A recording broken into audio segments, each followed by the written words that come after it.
Avengers, Age of Ultron. So here with man. me today, we got, once again, returning Media Man and a new guest. Who actually helped me, come up with the idea for Media Man. He was actually there when we were discussing it. So I'm the co-founder. yeah, pretty much he's getting there. He's got something big coming. So Sure. right off the bat, the characters, the original core Avengers from the previous film. What did you guys think of their character development? Let's start with Captain America. Captain America, he's still that self-righteous person. I wouldn't say he changed much, but I feel now that they kind of dug deeper into what could be of him in a way. He realized that, he's not in the same world he was in the 1930s. There's a gray area. There's no more black and white anymore. So I think that's what he come to realize that's the world that he's living in now. Especially with his association with Tony. Just represent the light, as much as he can until his dark side comes out. Speaking of Iron Man, what did you guys think of without giving anything away, how did this movie develop Tony's character? He appeared desperate, and he didn't really think too far ahead in his actions, I would say. But he just wanted to make a difference in a much more advanced way. I think he was trying to just in some way just rush his way into making that difference. I see what you mean. Change takes time, but Tony's the kind of guy who's very impatient and he wants to just now. Just get it done so quickly. What about the Hulk? How did they develop this character in this one? The Hulk, more cooperative, more control of his monster self. So the Hulk does have some awareness of what he's doing. Now for the next heavy hitter, Thor. What about him? How do you test his character? He's so much more humanized now. Yeah, he's more relatable in a way. Yeah, he's very relatable now. I give props to them because they actually made this god relatable to us. I like the fact that that scene with the party where they're all there. It's I so like much seeing fun. him in regular clothes. You look so normal. I like it. Yeah, nice attire too. Branching off of his Asgardian self and just becoming an Earthling. Next character, Hawkeye. Now Hawkeye spent the majority of the last film being mind control. How's that different for him this time around? He referenced to that, which was cool, and he learned from that experience. But then this movie, they kind of dug deeper into him. He just had more of a purpose, instead of being somebody else's pawn, which I think he learned greatly from that. Absolutely. With Hawkeye, he had some things he hid from, the team, but, other than that, he's a great guy. He was more badass, though. Yeah, he definitely, I feel like his role in the team mattered so much more in this second go-around, I guess. Because in the last one, he was basically mind control, and then he just kind of was there because, Hawkeye is part of the Avengers. But this time, you can feel he has a purpose in his team. And the final member is Black Widow. So, how is her character? We find out more about her past this time around. Yeah, find out more about her past, and we find her little soft side, too. Yeah. That one particular character, really touched on her, her soft-hearted self in this particular film. Andrew, you mentioned her having more of a softer side, and I think that sort of ties into the Bruce and Natasha relationship because whenever she's around Bruce, she shows a much softer side to herself. Yeah. Speaking of which, they go really hardcore with that shipping in this film. A little too much. What did you guys think about that? It showed up out of nowhere. She looked extremely in love with him, and very unexpected. Why? Bruce is a charmer. He is kind of a charmer, but but to be to the point where you look like you're in love with him, it's like whoa. They could have at least toned that down a little bit. Josh Whedon sort of saw on the internet people writing fan fictions, making videos about that shipping, and he just thought, hey, you know what? How about we use that? How would we put those two together and make those people love the film even more for that? And it was kind of cool. I thought it was cute. They do have chemistry. They had chemistry in the first chemistry. one, and I couldn't complain that it felt out of place, but at the same time, I liked it. It was still nice to see. For the fight scenes where they're just taking out all the robots and everything. What did you guys think of that? How was that? I felt like I was in a ride in Universal, especially seeing it in IMAX. Everyone had a camera shot on each character, introducing them in a way when the beginning of the film was incredible. And the fact that they actually were able to organize the fight scenes, it's not where they had it out of control, fighting there. No, it was controlled. They knew who to shoot, where to shoot, and it was flawless. It's almost like each character developed a bond with the weapon that they use. Mm-hmm. They got creative with it.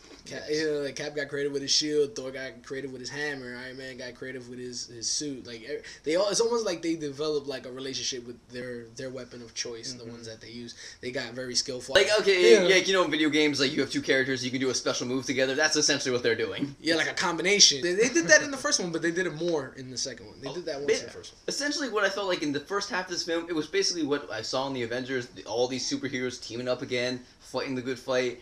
But then the second half, I saw they were developing the characters a lot more. In fact, I actually sort of teared up a little bit with some of the scenes with Natasha, because I really saw a different side of her that I don't usually see. So they one-upped it, I think, in that level in terms of the character development than in the first one, because we know them more. We can actually develop these characters. We care for them already.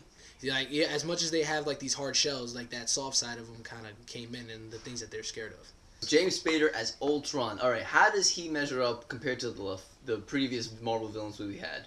That Ultron is definitely a step up from Loki. Mm-hmm. You know, he's definitely a step up. I can agree with that, yeah. You know, but he wasn't a lovable villain like Loki. You go to see Loki, like, oh my god, Loki. But Ultron, he's relatable. Like, you could see his point of view of things. Mm-hmm. You can get an understanding of him. Yeah. But he's just so much more ruthless. Yeah. Wait, John, what do you think? Oh, okay. Well, what I was going to say is that with Ultron, it's just more of like, oh, you really want to get that guy.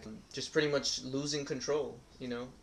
With, you know, like you said, the recklessness, like, with that, you know, creates the chaos, and, you know, the Avengers trying to, you know, get the chaos to be organized, and Ultron just stepping in, you know, letting loose and just wreaking havoc. Yeah. And I'm a big fan of the Blacklist, and to see James Spader as Ultron is like the evil version of his character, Red Reddington.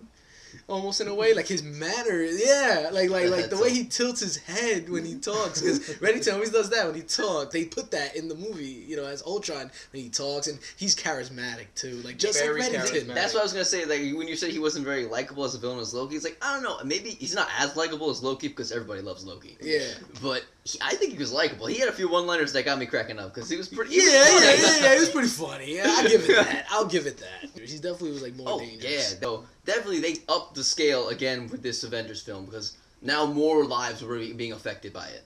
So I'm glad they did that. Let's talk a little bit about the new members: Scarlet Witch, Quicksilver, and it's not really a spoiler because he's been in the trailer. He has a promotional poster, so if you don't know who this person is, shame on you. Vision. What do you guys think of them? For Scarlet Witch, especially with Elizabeth Olsen playing her, like, you could tell she's very conflicted in her actions. Yeah. You feel bad for her because, you know, she grew in a hard situation that she had to deal with. She was tough.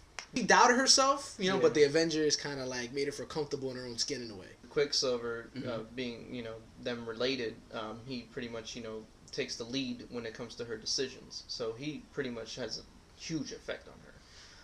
And then they also go into his backstory and, like, you know, why he hates the Avengers. Yeah. And it makes sense. You see why he is the way he is towards them.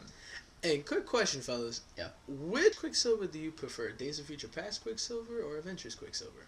If the two were to be combined, that would be the perfect Quicksilver from the comics. Days of Future Past. Same here, Days of Future Past. Everyone was talking months after the movie aired about that kitchen scene. Mm-hmm. I still occasionally go on YouTube and watch it because it just gets me so hyped. It was awesome. There was really nothing like that. Well, he had a couple good scenes, but there was like no scene that's going to get people talking about that for this Quicksilver. I mean, I like the one in the Avengers because he was in most of the movie. I mean, the one in Days of Future Past wasn't really, like, developed. He just kind of came out of nowhere. Yeah, you know? And then he went away. Yeah, and he went away. I felt like, wow, what a waste of a Quicksilver. But, you know, I mean, you know, where the director was going with that, I guess he didn't want to, like, you know, drag it out. So yeah, I understand. I guess, real quick, like, describe him in, like, one word real quick. So, first, one word you can describe Vision. Unique. Very unique. Amazing. He's almighty. Yeah. Just like what he's made of. Marvelous. Who made him. And what he can do is just... guys, that you gotta see the movie you're going to watch it. We're not telling you anything, but you're going to love it. You have a new interest in the hero. What films are set up from this movie? Black Panther, for sure. They even have Wakanda as part of the film, too. Yeah. Is it set up for Civil War? Slightly. Yes, I think that's definitely a setup for. So there was a lot of conflict with some of the heroes, and the fact that there was secrecy behind what they were doing. Yeah. So I mean, that in and of itself would pretty much ruin anybody's trust. True. There's just conflict with that. The Infinity Wars. That they definitely teased that a lot. That was more of the bulk. Yeah. This movie was Infinity Wars. Definitely. That's gonna be the next Avengers film. Yeah. Would you recommend this film to other people? Of course. That's a definite yes. All right. Absolutely. Yep. The only thing I suggest is just like if you see it at IMAX, just be prepared to leave with a headache because I live with a headache. IMAX 3D. So if it was just regular 3D. IMAX you'll be 3D. fine. Yeah. IMAX 3D. Let's be clear. IMAX 3D. IMAX great. 3D, you just be ready for that headache because it's too long of a movie. So you walk out, your head starts getting crazy. But And I recommend is like just looking away toward the screen. IMAX, yes. 3D, no. Right. So overall, we all enjoyed the film. We recommend you guys see it. Don't listen to the naysayers. I think those people are just trying to bring Marvel down because they just keep killing it. This film was great. I definitely recommend it, guys. Yeah, I would definitely recommend it too. Absolutely. Is it perfect? No, but it was still really good. It was a really good way film. more action packed. I love the fact that the main complaint about the Avengers was that the first half was really boring. Nah, you can't say that about this movie. You can't say that. The first None half of it was- drags. no. Everything is falling into place. One after another. It just works so nicely. So, all in all, guys, great job. Thank you guys for coming. Thank you so Thank much. you for having me.